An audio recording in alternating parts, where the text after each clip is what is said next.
Laundrypreneurs Indonesia.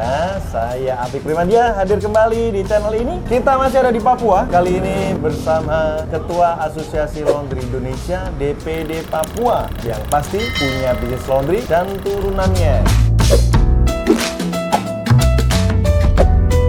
Yang menarik dari beliau adalah beliau punya teknologi terbaru untuk dryer dan mesin boiler di industri KUAP dan sebagainya. Energinya diambil dari oli. Nanti ngobrol-ngobrol dengan beliau seperti apa, karena dengan inovasinya yang luar biasa ini dari tanah Papua, dari Indonesia Timur yang luar biasa, mewakili Indonesia masuk 10 besar Laundry Awards 2019.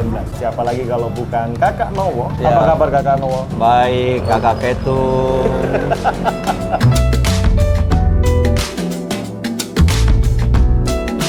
Halo, saya Nowo. Selamat datang Pak Ketum di Tanah Papua. Papeda, Papua Penuh Damai, Kakak. Oh, keren.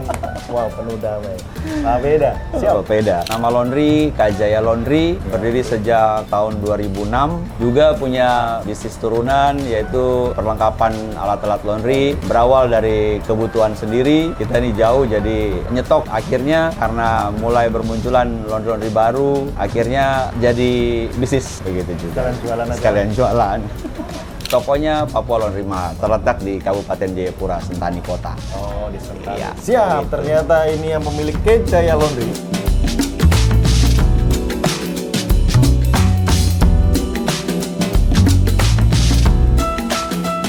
Kajaya Laundry. Kajaya Laundry. Kajaya Laundry dan Papua Laundry Mart. Kakak Nowo tadi sudah bercerita bahwa laundrynya sudah dari 2006, senior banget, sudah lebih dari 15 tahun tuh harusnya. Jadi suhu mau Tidak, Pak. Sama, Pak. Perkembangannya seperti apa, Kak? Kalau kita bicara dari awal mulai berdiri 2006 ya, pertama buka di Kabupaten Jayapura ini memang belum ada laundry. Oke. Kami sambil mengenalkan laundry itu apa dan seperti apa, suka-dukanya, namanya barang mulai awal ya. Jadi apa-apa belajarnya mungkin lewat internet saja. Ya sampai dengan saat ini alhamdulillah kita sudah ada wadah tempat berkumpul Asosiasi Laundry Indonesia, dan untuk di wilayah Papua ada DPD Papua. Pas awal-awal dulu 2006 bangun, berarti belum seperti ini ya? Belum, masih... Bahkan mungkin ini aja baru era-era baru ya, Iya, stack yang betul. disebut seperti ini. Betul. Dulu seperti apa? Laundrynya? Ya layaknya laundry rumahan, mesin cuci di belakang, cuman di depan meja kasir sama tumpukan-tumpukan baju, ya seperti itu loh Pak. Terus kenapa kepikiran bisnis laundry? Atau memang dari awal langsung bisnis laundry? Sebelumnya apa? Awal sudah memang dari 2006 itu ada laundry di kota. Saya berpikir suatu saat mungkin nanti di kabupaten yang saya tempati ini orang butuh jasa laundry.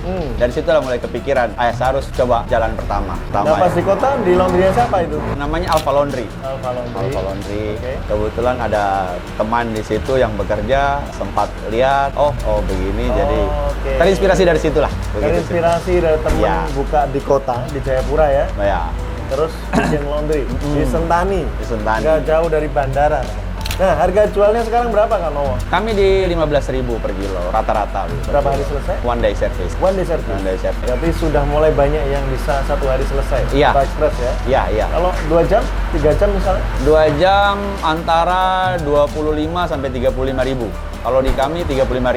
35.000 ya. 4 jam selesai. 4 jam selesai. 4 jam selesai. Untuk 2 jam cuci kering lipat 10.000. 10.000 per kilo. 10.000 per kilo. Oh, oke, menarik ya teman-teman. Jadi di sini seperti yang kita wawancara yang lainnya pun rata-rata memang segitu. 15.000 per kilo. Kalau di Jakarta atau di Jawa 15.000 itu udah wah banget. Tapi di sini udah biasa aja. Kak Nowo punya berapa laundry? Alhamdulillah sudah 3. 3 laundry. 3 laundry. Ini termasuk laundry yang keberapa ya? Ketiga. Oh, ini yang ketiga ketiga ya? terakhir ya. Ini pakai mesin-mesin campuran yang kecil-kecil. Berarti Iya. yang tadi yang ada boilernya laundry yang berapa? Itu yang pertama. Oh, laundry yang pertama. Yang pertama.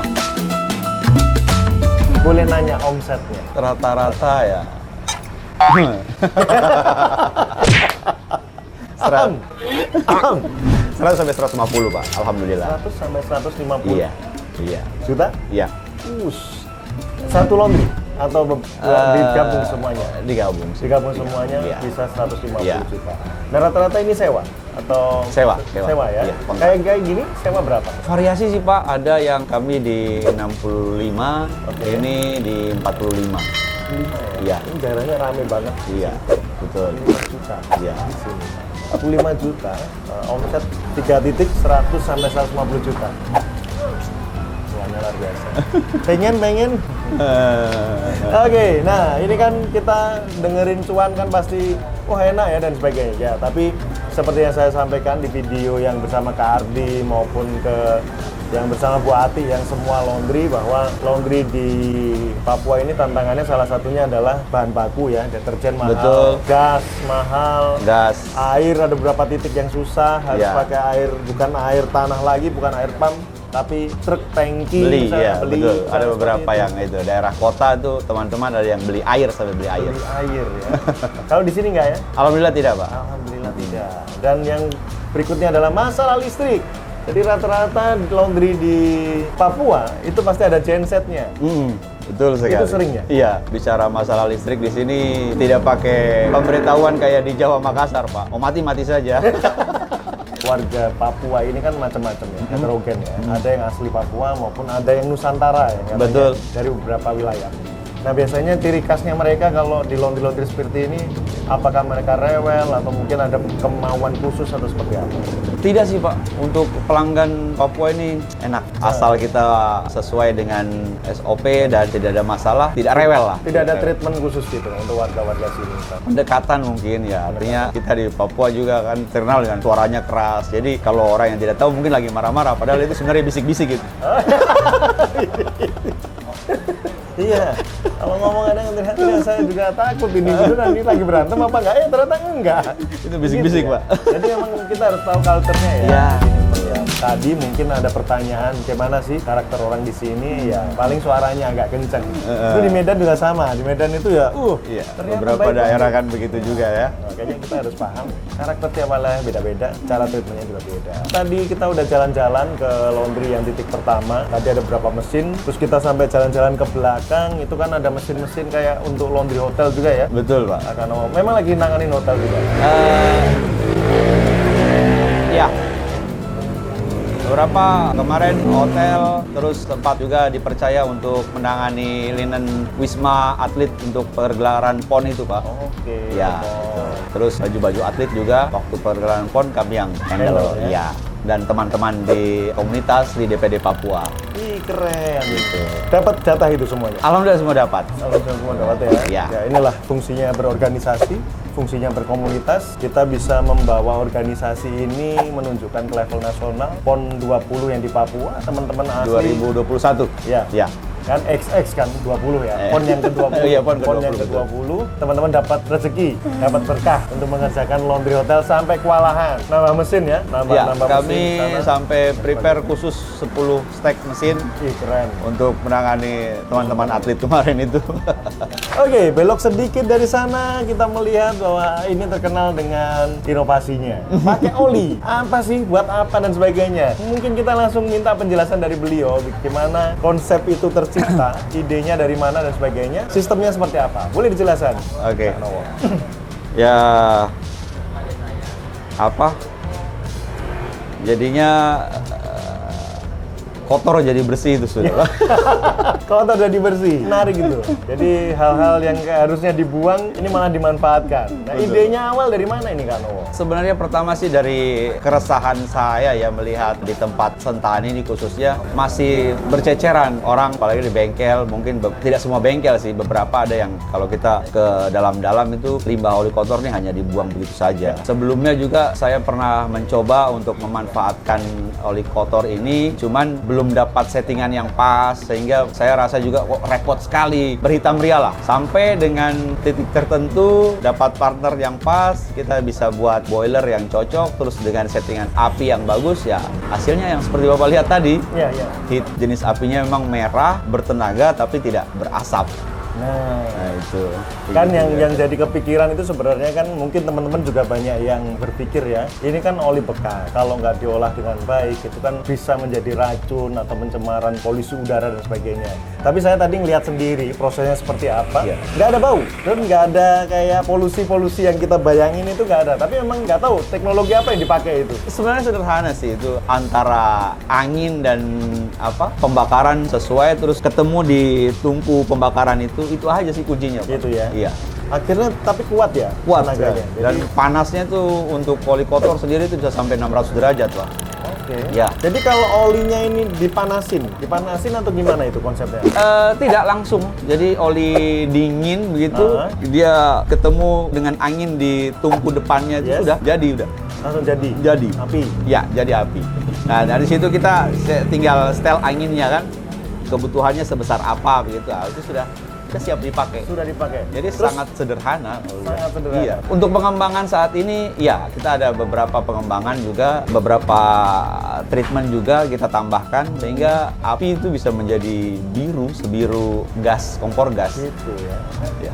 Jadi ini juga menjawab keresahan selain tadi oli yang dibuang berceceran akhirnya dimanfaatkan. Yang kedua adalah gas itu susah dan mahal. Akhirnya pakai oli. Jangan ini kayaknya teman-teman yang nonton ini kayaknya bisa jadi solusi. Ya silakan hubungi di bawah ini. Ke Kakak Nowo langsung nanya. Kayaknya nanti IG-nya sama nomor teleponnya rame ini. Karena ini memang menjadi alternatif solusi untuk energi. Dikala memang gas sangat mahal, listrik juga tidak stabil, kadang juga pasti akan ada kenaikan listrik dan sebagainya. Saya lebih berpikir ke dampaknya sih Pak. Artinya kalaupun ini menjadi solusi terus jadi penghematan yang luar biasa, itu efek samping saja. Yang intinya limbah tadi ini sudah tidak jadi masalah gitu. Per 2021 kemarin kami hitung itu kami sudah bisa membakar oli kotor itu sebanyak 5 tangki isi 5.000 liter. Jadi bisa berapa itu? 5 tangki ya 5.000 liter, 25.000 Betul. liter 2021. 2021 itu. Untuk menyuplai banyak mesin. Iya, setrika dan mesin pengering. Keren. Setrika dan mesin pengering. Sangat berhemat lagi untuk gas. Jadi jarang udah nggak pakai gas lagi. Atau masih ada beberapa ya pakai gas? Beberapa sedikit sekali. Dari si olinya sendiri sudah nggak ada residu lagi kan? Atau ada residu? Ada. Tetap ada residu. ada. Dalam bentuk apa dia? Dia sudah dalam bentuk padat. Oke. Bentuk padat. Jadi setiap mau memulai, biasa itu kita bersihkan dulu di tungkunya, dibuang, dah mulai lagi. Oh, itu udah aman ya? Sudah aman. Itu residu Sudah itu. aman. Iya. Keren. Sangat solutif. Makanya beliau menjadi finalis 10 besar untuk Indonesia Best Practice Laundry Awards di 2019 dari tanah Papua karena keunikannya. Saat itu saya sebagai juri melihat ini unik banget. Tapi ya itu tadi, ini perlu dikembangkan lebih lanjut Unik lagi. dan kotor sekali, unik banget, kotor banget. Orangnya nggak kotor aja. Menghasilkan cuan yang lebih gede. Paling tidak sudah dipertanggungjawabkan suatu saat kalau memang bisa diuji lab atau mungkin ada Kementerian Energi misalnya SDM mau ngecek lebih bagus lagi itu kan harusnya. Ya sebenarnya waktu itu sudah ada sih yang bertanya dan dari Kementerian Lingkungan Hidup ya saya jelaskan seperti yang saya jelaskan tadi Pak, Iya. bahwa residu yang ditinggalkan itu berupa sudah padat dan sebenarnya mereka menginginkan itu diolah lagi, cuman kan kita hasil akhirnya bukan itu yang kita ini. Cuman kan saya bilang saya sudah paling tidak meminimalisir dari limbah yang tadi dampak yang mungkin besar sudah saya kecilkan. Nah, kalau tiba-tiba setelah nonton ini, oli bekasnya habis semua gimana nggak mau? Ada ide lagi? 100 berapa juta Pak kendaraan. Ya, masih kebagian ya? Iya. Saya harap kalau misalnya teman-teman daerah lain yang melihat seperti itu limbah oli kotor bisa memanfaatkan. Oke. Ya, bisa memanfaatkan itu. Keren, keren. Ini ide yang bagus dari tanah Papua. Mudah-mudahan bisa jadi inspirasi. Ya, seperti inilah yang kita harapkan. Jadi kita sharing-sharing bersama teman-teman dari seluruh Indonesia. Kami berkeliling, saya berkeliling pun untuk ini Bapak Ibu. Untuk sharing dengan Bapak Ibu biar dapat inspirasi bisa dieksekusi di Bapak Ibu semuanya. Terutama saat ini lagi penghematan energi. Jadi efisiensi energi itu penting banget di bisnis, terutama bisnis laundry. Agar apa? Agar profitnya semakin naik. Tapi tidak perlu mencemari lingkungan, membuat limbah lagi, membuat polusi.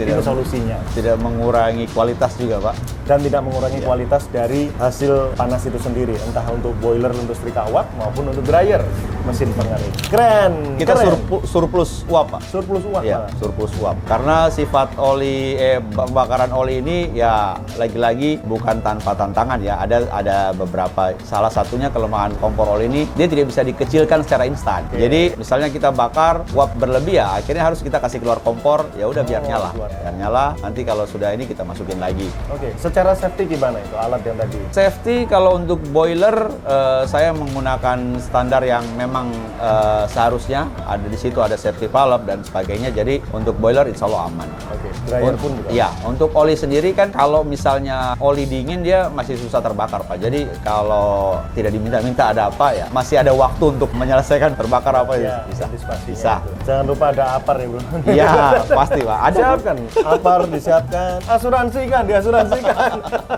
Diasuransikan, itu penting. Jadi sekarang saya mulai mengedukasi ke teman-teman, ayolah ada minimal apar dan diasuransikan bisnis kita. Karena gimana pun juga kita nggak pernah tahu kejadian seperti apa. Yang paling sering kan kalau di laundry ya mohon maaf, amit-amit aja itu ada kebakaran, misalnya seperti itu. Karena kelalaian, gas dan sebagainya, ataupun banjir yang kita biasanya nggak tahu. Ini selama bertahun-tahun nggak pernah banjir, tiba-tiba banjir, misalnya seperti itu. Nah itu penting Bapak Ibu. Ini kita sharing-sharing aja hari ini, mudah-mudahan dapat banyak manfaat dari sharing hari ini. Terakhir Kang Owo, mungkin ada yang mau disampaikan untuk teman-teman pengusaha laundry misalnya. Untuk teman-teman yang baru mau mulai, sekarang banyak sekali informasi-informasi yang bisa didapatkan. Jadi tidak ada alasan lagi untuk kurangnya informasi karena sudah saking mudahnya untuk mendapatkan akses informasi. Apalagi ditambah hampir 20 daerah sudah ada perwakilan Asosiasi Laundry Indonesia, mulai dari Aceh sampai Papua. Untuk teman-teman yang lagi fight juga, tetap semangat, jangan putus asa, jangan terkendala apa-apa. Ini sudah kami jalani, ya seperti itulah. Oke, seperti itulah. Keren sekali. Jadi teman-teman, saya menyimpulkan sharing bersama Kak Nowo hari ini bahwa beliau membangun bisnis laundry dari awal hingga terbentuk sekarang itu bukan tiba-tiba muncul, tapi karena memang perkembangan zaman yang selalu diikuti dengan teknologi-teknologi terkini, bahkan ada inovasi yang keren tadi, limbah oli yang dimanfaatkan menjadi pembakaran untuk setrika uap, untuk steam lah, ini seperti itu. Di sisi yang lain, beliau juga menyampaikan bahwa banyak informasi, entah di sosial media, Instagram, bahkan di YouTube-nya Apik Primadia seperti ini pun untuk mengedukasi teman-teman, membuka cakrawala, membuka mindset cara berpikir dalam berbisnis. Bagaimana berbisnis bisa dikelola dengan baik, secara efektif dan efisien. Oke? Terima kasih Kak Nowo atas sharingnya. Sama-sama kakak. Ketum. Ya. Terima kasih sudah diajak jalan-jalan, makan ikan terus.